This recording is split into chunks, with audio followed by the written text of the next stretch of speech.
the world, the United States Army is on the alert to defend our country. The Military Police Corps has a big part in this defense. Here's how General Maglin, the Provost Marshal General, puts it.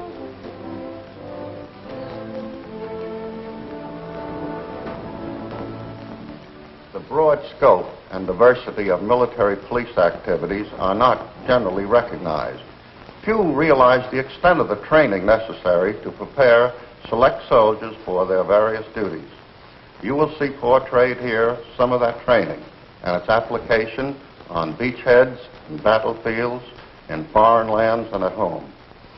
What makes the military policeman's job so important and so unique is that he deals with people, not things.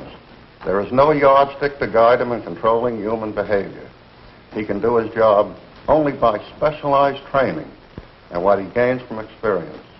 He is often on his own, and he must work his way with courtesy and understanding through all the recurring problems of human conduct. His job is most important in a modern, efficient army. Thank you, General Maglin. Now let's get on with our story, the military police story.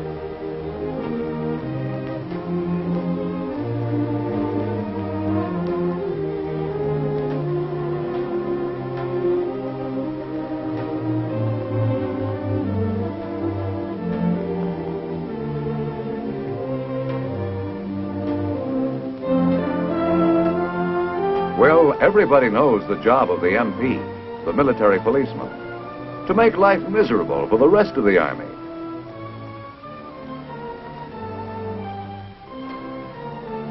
At least that's the idea our friend here might have. But then maybe he hasn't been around very much yet. The military policeman has a lot of duties besides keeping his fellow GI out of trouble.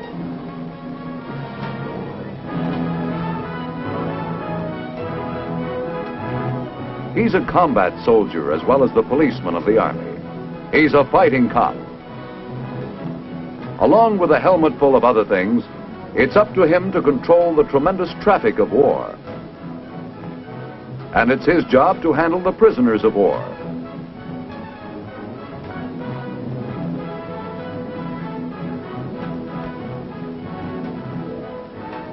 He's responsible for the prevention of pilfering of military supplies.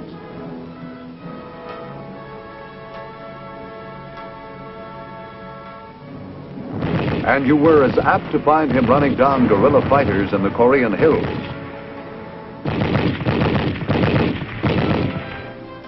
as riding the highway patrol on the autobahns of Germany.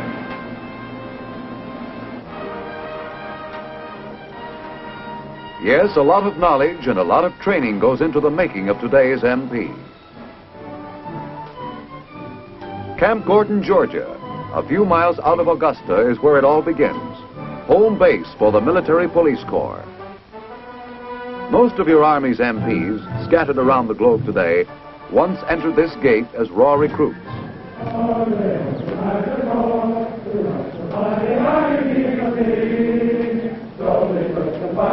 It is here in the Provost Marshal General Center that the military policeman gets his training, both as soldier and guardian of the military law. New recruits come directly from their induction centers to Camp Gordon for training as military policemen. And sometimes they wonder why. A soldier, sure, but a military cop. I imagine you're all wondering why you're here. Why you're going to be trained as military policemen. And maybe you don't like the idea of policing your fellow soldiers. Well, for one thing, policing your fellow soldier is mostly helping him to stay out of trouble. First of all, you're going to become soldiers yourself with 8 weeks of rough, tough infantry basic training. And then you're going to get 8 weeks of training in the duties and techniques of being a military policeman. And when you're through, you're going to find yourself among the best trained, best uniformed, sharpest soldiers in the United States Army. And a funny thing, you're going to like it. You're going to be proud to be an MP. 8 weeks of infantry basic training. learning to employ the weapons and techniques of the fighting man.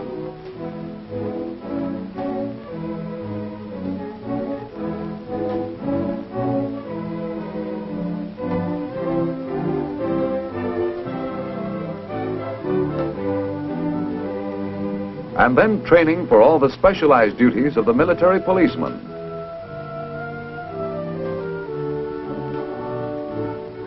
Traffic control is one of the major jobs of the MPs, and they've got to get awfully good at it, clear, authoritative.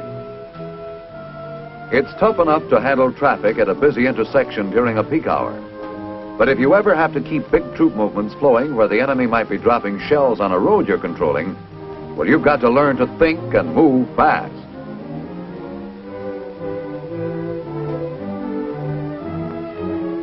And that's why the heat's put on the student right in training.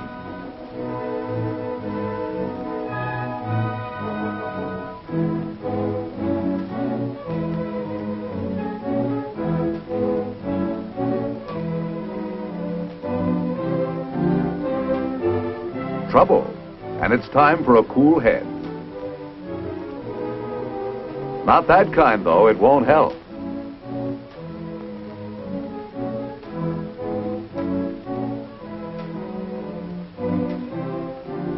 And the hand of experience gets them rolling again.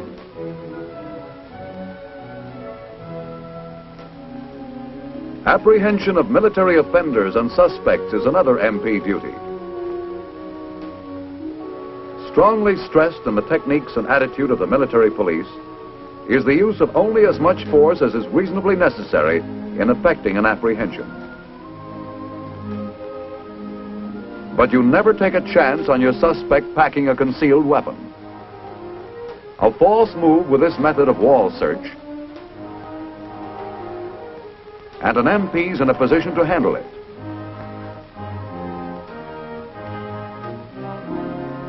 And the handcuffs. A foolproof way of getting them on without running into trouble.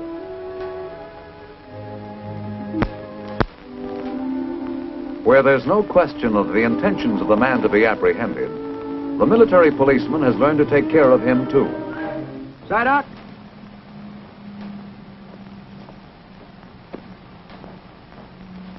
Sideout is going to try to stab me downward into the chest. And here's what I'm going to do.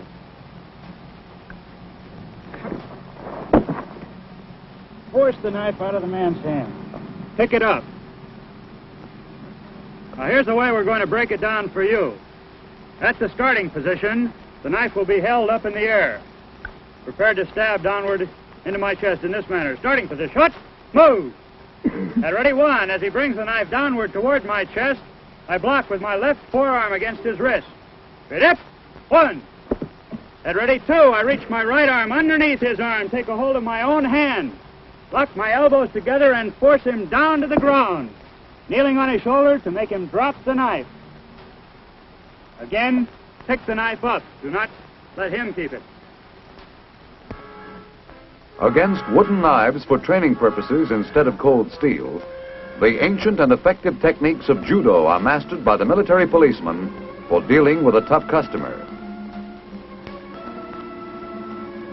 Now, come along is a grip that you put on a person that puts him completely in your control. No struggling, no fighting back. The first come along that we're going to show you here today is what we call the hammerlock come along. It works like this. Notice that I keep pressure on his elbow at all times. And the recruit learns how to squeeze them off accurately with the MP's own primary weapon, the .45 automatic pistol.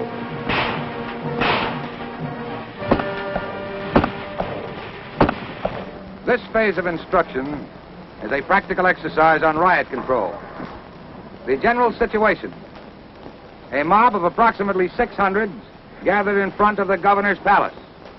When your army is called in to restore order in civil disturbances, the military police are trained to deal with them. The wedge formation is the formation used to strike into and split up a crowd or mob. Now keep in mind, however, that the platoon wedge is very vulnerable at the flanks. Therefore, we will commit our 2 support squads to lateral support. And when a riot alert comes in, even a practice one, things happen fast.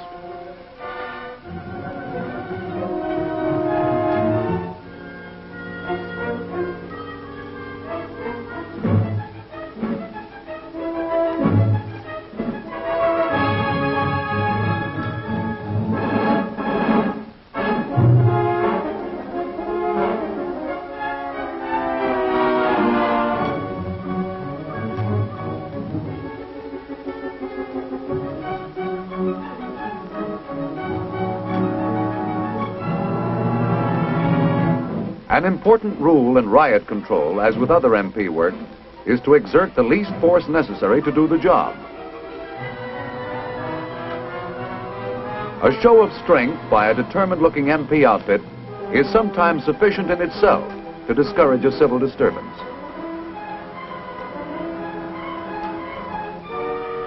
Then there are the formations, each with a special purpose in breaking up a riot. And MP troops are trained to execute them with the precision of a chorus line.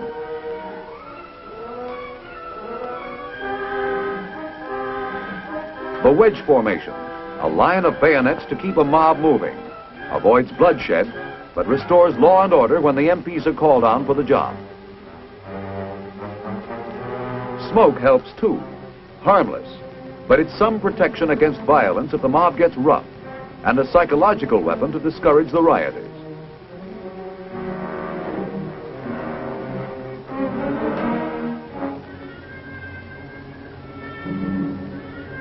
Tear gas can be used also as a non-harmful persuader to send the crowd home. A course in criminal investigation for specially qualified MPs trains the detectives of the Army's police force, the military police criminal investigators. In their final examinations, 2-man student teams are called upon to carry through complete investigations of assorted simulated crimes. Each case calls into practice every phase of their classroom training, including crime photography and sketching.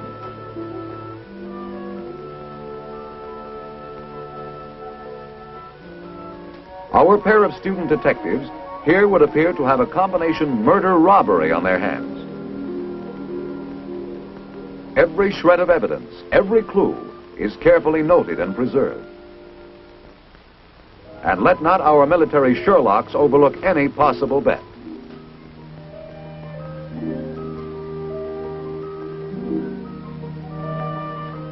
That bullet will be saved for the ballistics experts to have a look at later.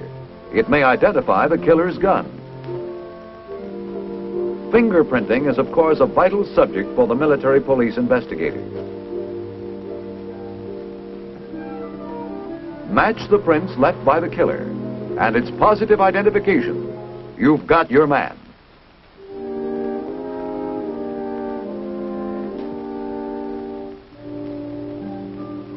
The clues lead the student team to a simulated suspect, and they learn how a lie detector might help get the truth from him. Were you born in the United States?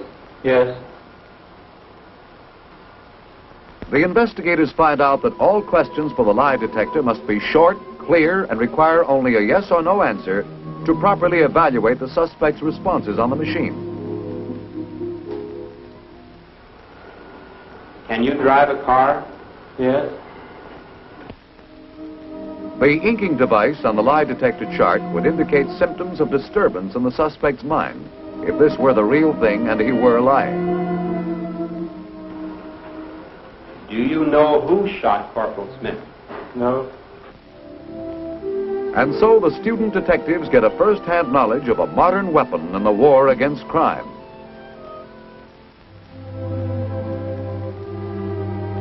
At the Criminal Investigation Laboratory, the trainees can become familiar with the very latest equipment for the analysis of evidence.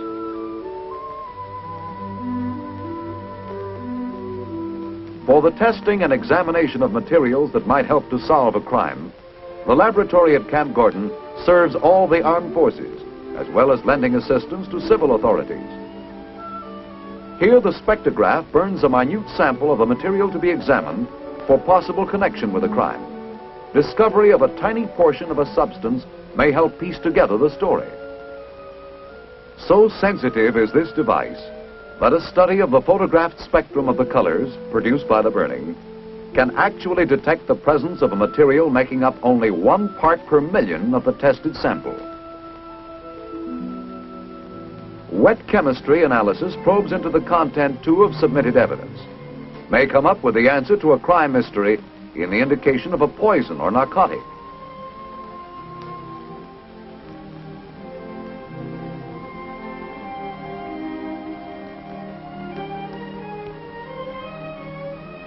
An X-ray diffraction unit, one of the few in the world. This machine delves into the possible criminal significance of a tiny sample of evidence by bombarding it with short wave to determine its crystal formation.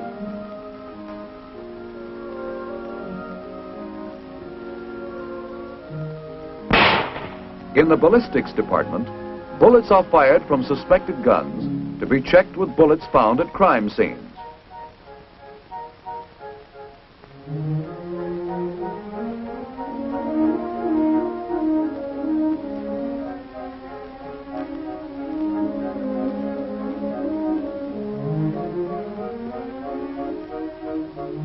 Every firearm writes its own signature on each bullet it fires. In the telltale distinctive grooves and markings the bullet picks up as it passes through the weapon's barrel.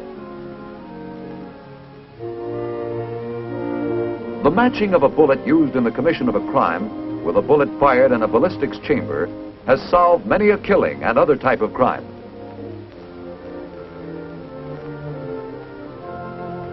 A complete fingerprinting laboratory here too, with every device for bringing out a print that may point to a criminal with positive identification.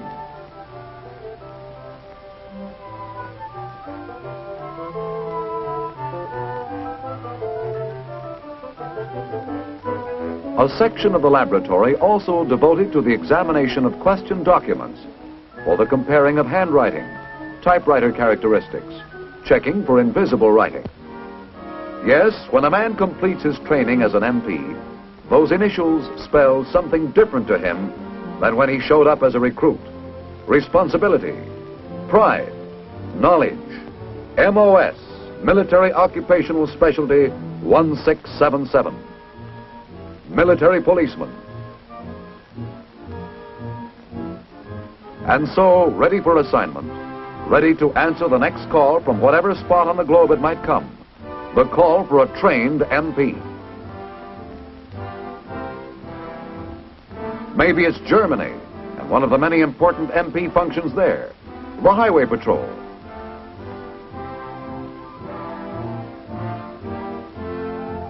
This outfit is responsible for the remarkable job of reducing the accident fatality rate on German roads from 4 times greater than that of the U.S. to less than America's highway death rate. And the operation entails something more than watching out for speed violators and careless drivers. Attention all cars, stolen truck.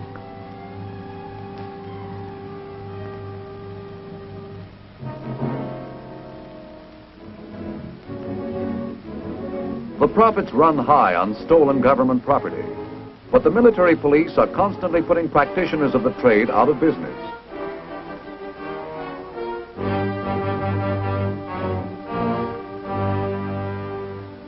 Railroad security is another important function of the military police. In Germany, an MP Railroad Guard battalion carries out this vital task. Critical military supplies and equipment are landed at ports of embarkation and then shipped by rail, since it is the responsibility of railroad guards to prevent pilferage and sabotage. The men undergo special training to prepare for this assignment. Stress is placed on the ingenious methods employed by criminals and enemy agents, and MPs learn to anticipate and recognize the devices peculiar to pilferers and saboteurs of many nations.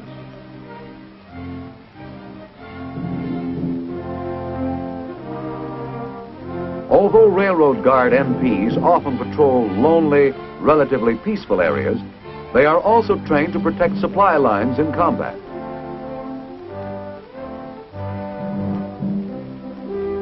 Protecting military mail is another duty of the Railroad Guard MPs. Mail for U.S. troops in Europe arrives in the U.S. zone of Germany, then is shipped by rail. Military policemen ride mail cars to see that the mail gets through to every U.S. outpost in Europe. To travel on trains run by the U.S. military, such as the Frankfurt-Berlin Express, passengers must have proper travel documents. U.S. MP railroad guards make certain that no unauthorized persons slip on board. As in most military police assignments, this requires vigilance tempered by tact and courtesy. When the train starts on its journey, military policemen will be on board. During the 110-mile trip across the Russian zone of Germany, it is the responsibility of railroad guards to protect passengers. Their orders are to assure a safe, uninterrupted passage across the Russian zone. But this is not always an easy task. Trains have been stopped in the past, sometimes leading to an explosive situation requiring cool heads.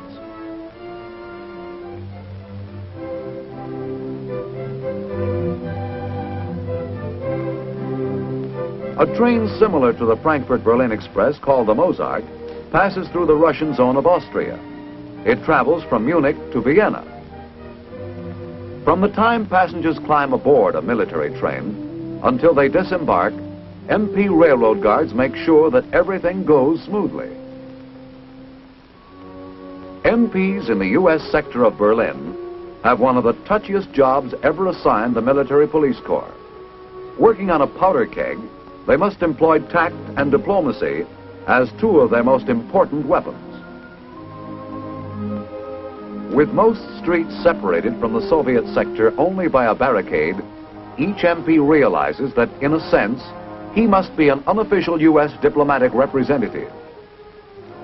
MPs have jurisdiction over U.S. military forces and those U.S. civilians working with the Army. But they must work in close cooperation with the West German police.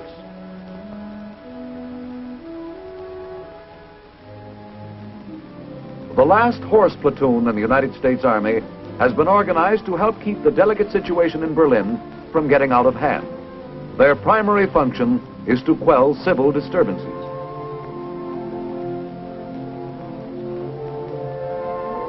Picked military policemen have been given intensive training as horsemen. Here they go into a wedge formation. Like their dismounted brothers, they have discovered that the wedge can be very effective in subduing rioters with a minimum of injury to all concerned. And like their dismounted counterparts, they have been trained to execute formations with speed and precision.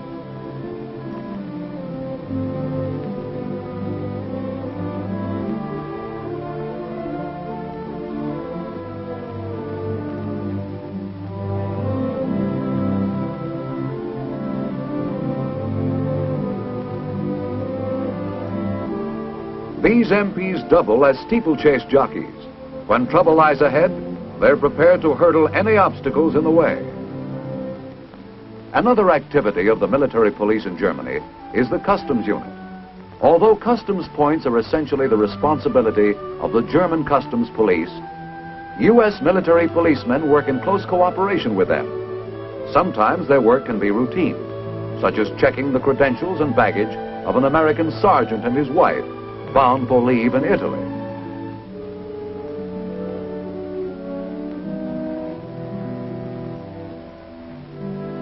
Far from routine, however, are the efforts of U.S. military police to prevent the flow of strategic materials into the Soviet orbit. Through deception and falsified documents, Russia's attempts to overcome shortages of strategic materials has led to one of the greatest organized smuggling rings in history. To combat it, MPs must match wits with some of the cleverest black marketeers, crooks and near crooks in the business. Smuggling activities have become so widespread that the opportunists who spearhead them have been called Russia's sixth column. Every freight train that leaves the American zone destined for the Soviet zone or a Soviet satellite is carefully checked to stop the sixth column from sneaking badly needed items like steel, machine tools, and chemicals into the Iron Curtain countries. In our own country, you see the men wearing the brassards on the trains. along with their counterparts of the Navy, the Shore Patrol, polite, helpful, but forceful, checking travel orders, identification, preventing trouble where possible, dealing with it sternly, swiftly when it comes.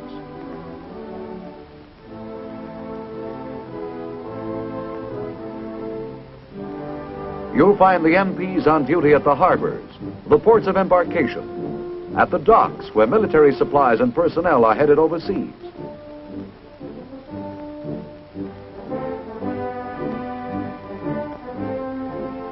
On guard against pilferage, sabotage, fire, helping to make sure the shipments are going to get where they are needed.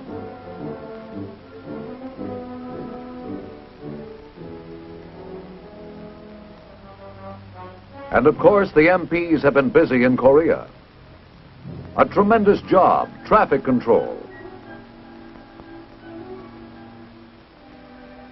And complicated with a desperate refugee problem in keeping the roads open for the movement of the men, machines, and supplies of war. The dispossessed, the uprooted, the homeless ones in the wake of war.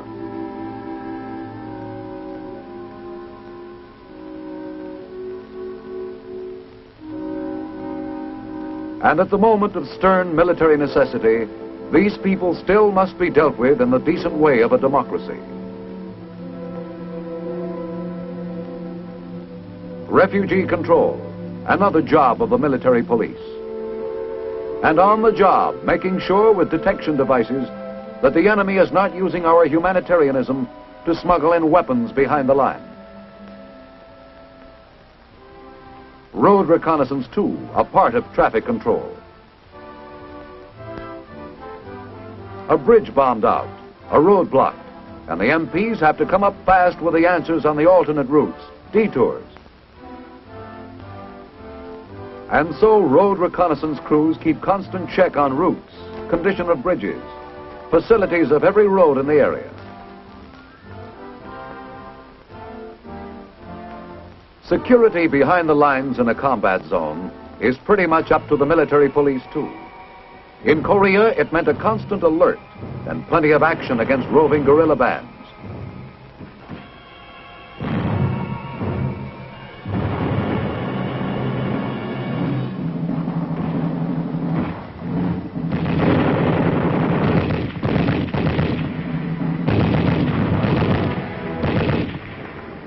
In Panmunjom, site of the Korean truce negotiations and the prisoner exchange, it was the MP who guarded the security of United Nations personnel and documents.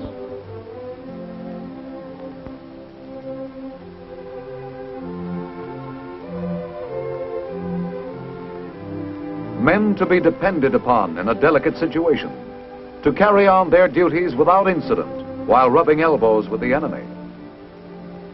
The job, too, of watching out for enemy action in the neutral zone, guarding against the communists taking advantage of the flag of truce. And it's up to the military police to handle the prisoners of war. Besides the responsibility of preventing escape, the MP must see that prisoners are treated in full accord with the provisions laid down by the Geneva Convention. Article 13, prisoners must be protected against violence, intimidation, insults, and public curiosity. Article 16, prisoners shall be treated without any adverse distinction based on race, nationality, religious belief, or political opinions. Article 19, prisoners shall be evacuated as soon as possible after their capture to camps far enough from the combat zone to be out of danger. Article 26, for basic daily food rations shall be sufficient in quantity, quality, and variety to keep prisoners in good health. Article 27, clothing shall be supplied the prisoners in sufficient quantities to make allowance for the climate of the region. No prisoner may be employed on labor of an unhealthy or dangerous nature. Stern vigilance with human decency, the MP way of handling prisoners of war. Amphibious operation.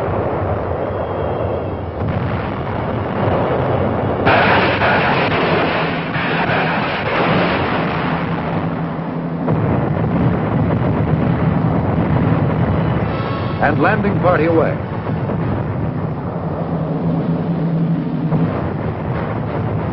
Including the military police. The fighting cop, the policeman who storms his way in to take over his beat. He moves in with the infantry. And then he gets going on all the special duties. Straggler control, prisoner handling. He's the man with the answers and the directions on the beachhead. Essential supplies are coming in fast, and it's the MP who has to see that a critical bottleneck doesn't develop. Traffic control, and there's got to be a map tucked away in an MP's head. He's the authority on routes and installations, and his information must be up to the latest shift in the battle line, knowledge of the latest road under fire. Nobody loves a cop, they say, except when you need one. Well, the U.S. soldier around the world has learned that he'll find the MP by his side in time of need.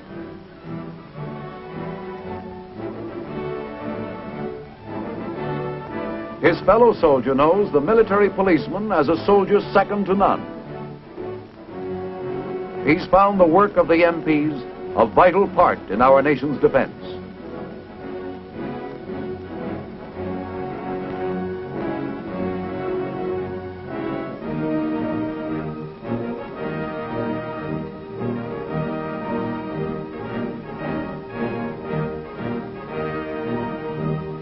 The crossed pistol emblem of the military police, the fighting police force of your army. General Maglin will sum up what it can mean to you. Today's military policeman, you will agree, is equally at home in his combat gear or in his snappy town patrol uniform. He can fight in combat when his duties require it. In enforcement, he doesn't look for trouble, he looks out for trouble. When a military policeman must warn or even apprehend a serviceman, his approach is professional. There's nothing personal about it. It's a job that has to be done. From Korea to Alaska to the Iron Curtain in Europe to Africa, he is rendering assistance, maintaining order, directing traffic, and providing security for our fighting machine.